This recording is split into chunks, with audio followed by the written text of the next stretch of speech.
Mesdames et messieurs, bonsoir et bienvenue à votre édition du 30 octobre 2017 sur la chaîne télévisée Anouar. Avant de commencer, les grands titres. 27e anniversaire de l'association des élèves et étudiants du Mali AM a été célébré le vendredi dernier à la cité universitaire de Kabala. François Compaoré, frère de l'ex-président burkinabé Blaise Compaoré, a été interpellé dimanche matin à l'aéroport de Charles de Gaulle à Paris. Massoud Barzani quitte la présidence du Kurdistan en Irak qui sombre dans un chaos interne.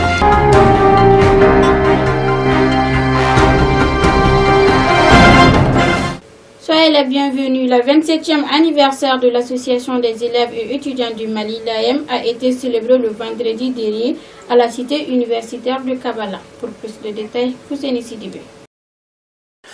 L'association des élèves et étudiants du Mali AEM a 27 ans. L'événement a été célébré le vendredi dernier à la cité universitaire de Kabala en présence du recteur de l'université des lettres et des sciences humaines de Bamako, professeur Macky Samake UISB, le secrétaire général de l'AEM, Abdul Salam Togola alias Willy. Occasion pour les anciens et les nouveaux membres de l'association de faire le point sur le thème 27 ans de l'AEM, quel enseignement?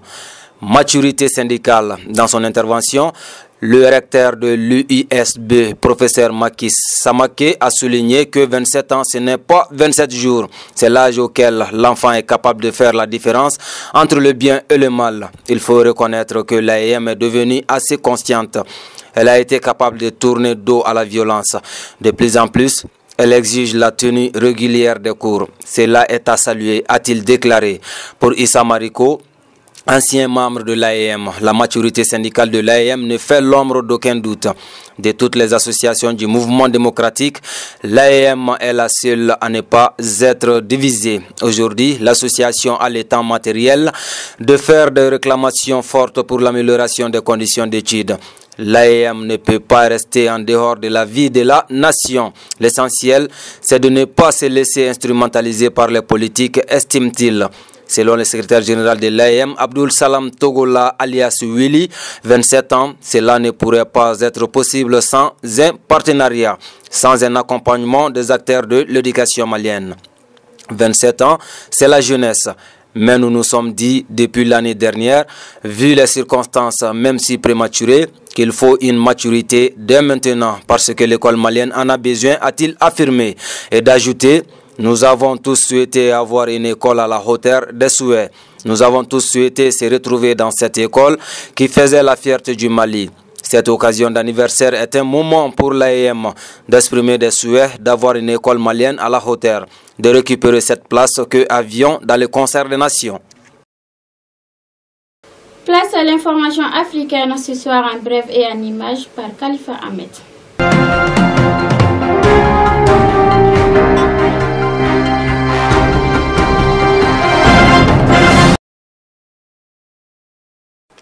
Un mandat d'arrêt international avait été émis par la justice burkinabé dans le cadre de l'enquête sur l'assassinat du journaliste Norbert Zongo en 1998. Il faisait régulièrement le voyage entre la Côte d'Ivoire et Paris, où résident sa femme et 3 de ses enfants. François Compaoré a finalement été interpellé par la police française dimanche matin à son retour d'Abidjan à l'aéroport de Paris Charles de Gaulle. Un juge doit désormais statuer sur la remise en liberté de François Compaoré, qui se trouve actuellement sous le contrôle de la police de l'air et des frontières. La procédure peut prendre 48 heures. Son avocat estime que son client a été interpellé pour des raisons politiques.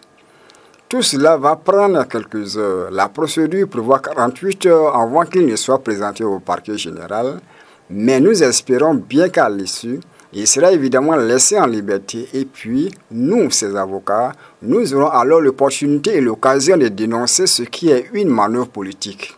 Au bureau du procureur du Faso à Ouagadougou, on salue cette interpellation suite au mandat d'arrêt international émis par le Burkina Faso.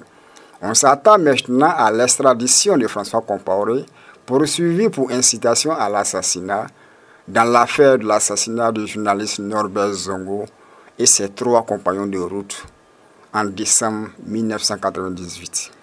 De son côté, le porte-parole du gouvernement burkinabé a confirmé que son pays va demander son extradition. Geneviève Zongo, la veuve du journaliste assassiné, espère que cette arrestation n'est que la première étape d'un processus judiciaire qui lui permettra enfin de connaître la vérité sur la mort de son mari. La Cour d'appel de Paris a décidé ce matin le maintien en liberté de François Compaoré, le frère de l'ancien président Blaise Compaoré, dans l'affaire Zongo.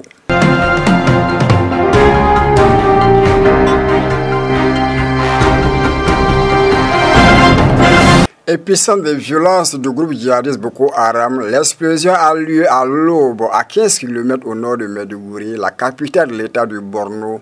Un kamikaze déguisé en fidèle est rentré dans la mosquée à l'heure de la prière du matin. Il a déclenché sa ceinture explosive, tuant 5 personnes et en blessant de nombreuses autres. La faction du groupe djihadiste nigérien Boko Haram, dirigée par Aboubakar Sheko, n'a pas l'habitude de revendiquer ces attaques. Mais le procédé utilisé, attentat suicide contre des civils, est la marque du groupe. Dimanche déjà, un milicien posté à un checkpoint dans le quartier de Mina, à Maiduguri, a été tué et un autre blessé par 2 femmes qui se sont fait exploser en fin d'après-midi. La semaine dernière, un triple attentat suicide a fait 14 morts à la sortie du camp de déplacés de Mina. Depuis son apparition il y a 8 ans, Boko Haram qui lance des attaques et commet des attentats suicides au Nigeria, mais aussi dans les pays voisins, comme le Cameroun, le Niger, le Tchad, a provoqué la mort de Mesdames et messieurs, restons toujours avec Khalifa Ahmed pour les informations internationales.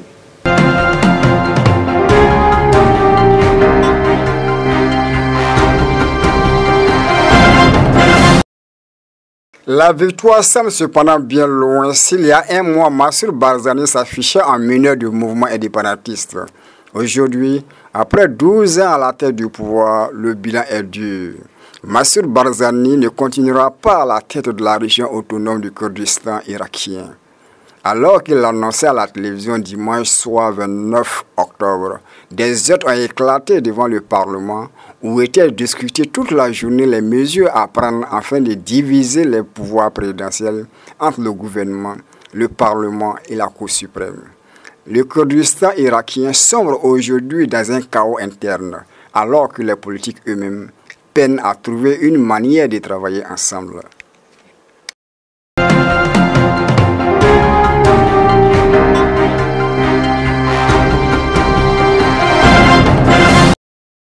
Au moins 5 personnes sont mortes dans une tempête qui a frappé tout dimanche l'Europe centrale, provoquant des coupures d'électricité et perturbant la circulation routière et ferroviaire.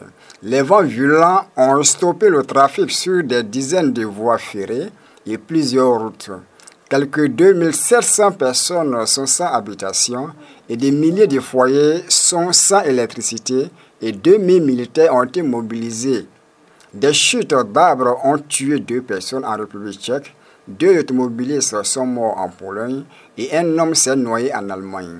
Les pays touchés sont la République tchèque, la Pologne, l'Allemagne et l'Autriche.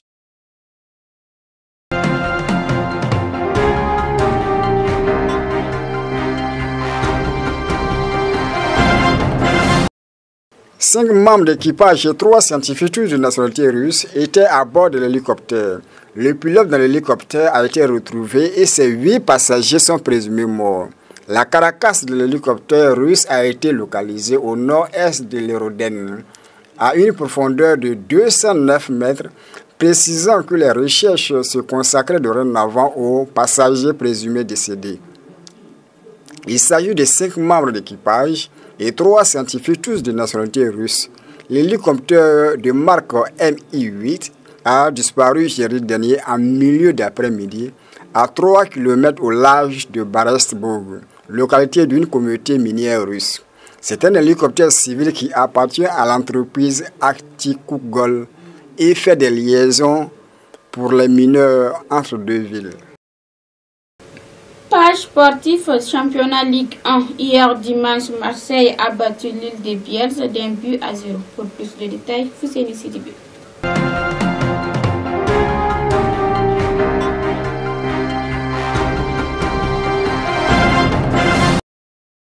Marseille est allé s'imposer 1-0 à Lille, enfonçant un peu plus l'équipe de son ancien entraîneur Marcelo Bielsa dans la zone de relégation. Hier dimanche, en clôture de la 11e journée de Ligue 1, l'OM, grâce à cette victoire décrochée sur un but de Morgan Sanson, en tout début de match 5e minute, monte à la 4e place à 1 point du podium.